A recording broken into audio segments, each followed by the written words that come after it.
بسم الله الرحمن الرحيم والصلاة والسلام على رسول الله وأصحابه أجمعين. maanta oo ay taariikhdu tahay 3 bishii saddexaad 2019 maalintu ay tahay Axad waxaa cusbitaalka weyn ee magaalada Garowe nagu soo booqday madaxweynaha dawladda Puntland Saciid Cabdilaahi Dani booqashadaas oo ujeedadoodu ahayd u koorgalka xaaladda cusbitaalka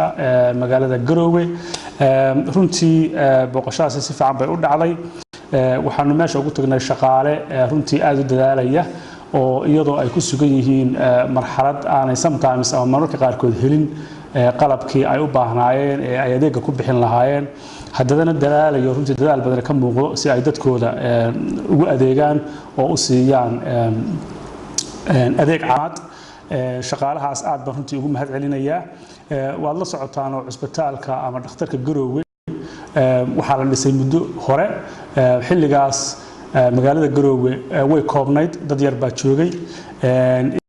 cusbitaalkeena wali intiisii buu leeyahay magaaladiina waxa laga yaabaa ama 10 laab ama 20 laab inay korodhay oo dadkii farabatay cusbitaalkaas marka baahiyaha ka jira ayuu madaxweynuhu indhihiisa ku soo arkay annaguna aan ku soo aragnay cusbitaalkaasi runtii wixii uu u baahnaa waan isla soo aragnay waana soo aragnay inuu u baahan yahay in la weyneeyo waxyaalo fara badan adeeg fara badan lagu daro dhismo ahaan la kobciyo shaqaale ahaan dib loo eego oo reform lagu sameeyo waxyaalahaas oo dhan waxaanu rajaynaynaa